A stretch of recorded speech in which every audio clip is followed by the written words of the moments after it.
Iwan Fals adalah salah satu musisi tanah air yang pernah menjadi musuh rezim Orde Baru karena lagu-lagunya yang pedas dan berisi kritikan tajam kepada pemerintah.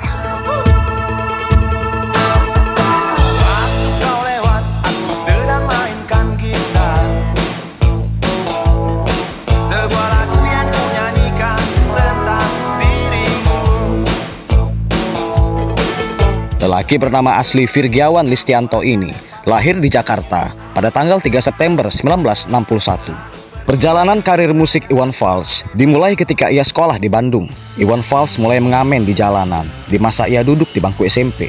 Waktu itu ia kerap membawakan lagu-lagu ciptaannya sendiri. Seiring berjalannya waktu, Iwan Fals makin gencar menciptakan lagu, memasuki dapur rekaman, mengikuti festival musik hingga di tahun 1981. Perjuangannya meniti karir musik membuahkan hasil. Tahun itu merupakan tahun pertamanya menjadi musisi profesional. Pada saat itu, ia menerbitkan album musik pertamanya berjudul Sarjana Muda. Penjualan album tersebut mencapai 300.000 keping di seluruh Indonesia. Kehadiran album ini cukup menghebohkan dan menjadi titik awal perubahan kecenderungan musik di Indonesia yang sebelumnya didominasi oleh lagu-lagu bertema percintaan. Lagu-lagu Iwan Fals mengandung banyak sekali kritik sosial, yang mana pada masa Orde Baru, hal semacam itu sangat tabu dilakukan. Namun karena keberaniannya, membuat nama Iwan Fals melejit dan lagu-lagunya pun sangat disukai oleh masyarakat.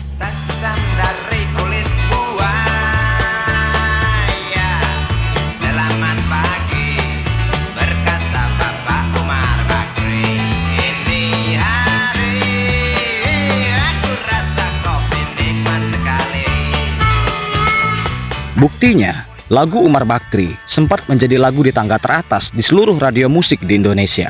Album ini terdiri dari beberapa lagu, yaitu Sarjana Muda, Umar Bakri, Bung Hatta, Doa Pengobral Dosa, Si Tua Sais Pedati, Ambulan Zigzag, 22 Januari 1959, Puing, Yang Terlupakan, dan Bangunlah Putra Putri Pertiwi.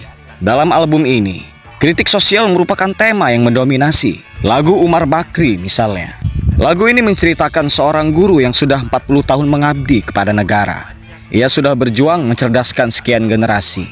Tapi balasan yang diberikan pemerintah sangat tidak sepadan, terutama karena ia diupah dengan gaji yang sangat kecil.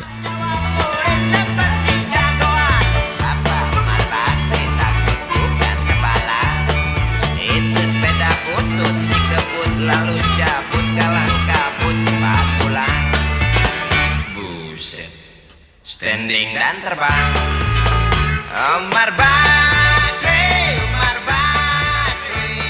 Contoh lagu lainnya adalah Sarjana Muda. Lagu ini menceritakan seorang pemuda yang baru mendapat gelar sarjana. Ia pergi ke sana kemari mencari pekerjaan dengan membawa ijazahnya. Tapi ijazah itu seakan tak berguna. Ia tak kunjung mendapat pekerjaan. Lagu ini merupakan kritik terhadap kurangnya lapangan pekerjaan, sehingga banyak rakyat Indonesia yang hidup sebagai pengangguran. Berselimut sebatang rumput liar,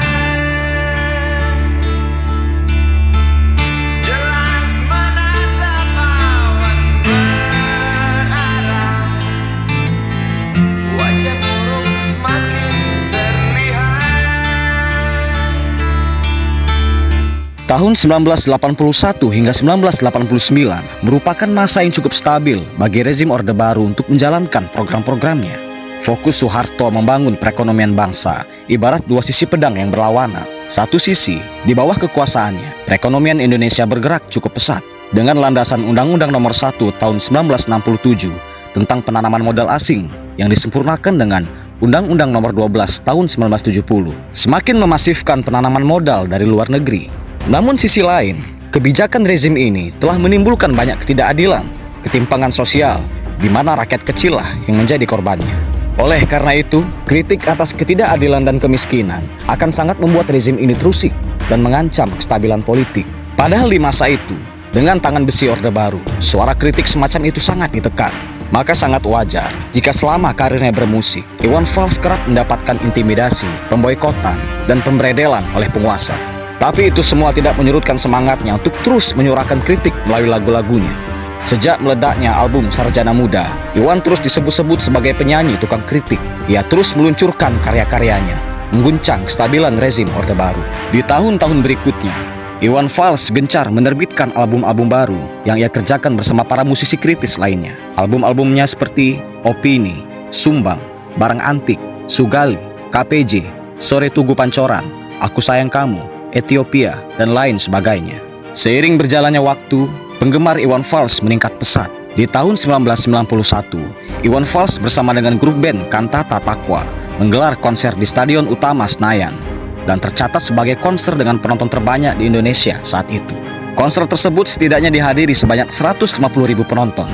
Kemudian pada tahun 2014, Iwan Fals menggelar konser dan berhasil menghadirkan 350.000 penonton. Ini adalah konser dengan penonton terbanyak di Indonesia hingga saat ini. Sejauh ini, inilah yang paling jauh. Hal ini menunjukkan betapa besar antusiasme masyarakat akan lagu-lagu Iwan Fals, akan karya-karya yang jujur, yang mewakili hati nurani rakyat.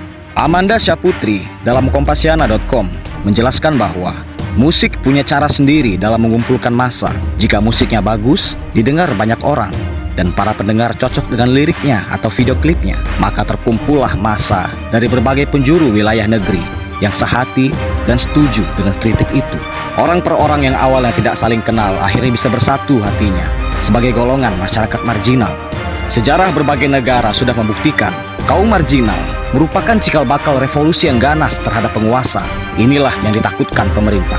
Singkatnya, pemerintah takut kaum marginal yang dimotori musisi kritis dapat menggulingkan pemerintah. Seperti yang sudah kita bahas di video sebelumnya tentang bagaimana sebuah propaganda bekerja. Semakin berkualitas karya seninya, semakin mudah perasaan tergerakkan. Jika perasaan sudah digenggam, apapun bisa dilakukan. Iwan Fals bukan hanya piawai mengumbar kritik tajam, tapi ia juga ahli dalam menciptakan karya seni yang brilian. Melalui karya indahnya, Iwan Fals secara nyata menunjukkan keberpihakannya kepada rakyat kecil untuk menentang segala bentuk ketidakadilan. Tak peduli jika ia harus berhadapan dengan rezim kuat di masa itu.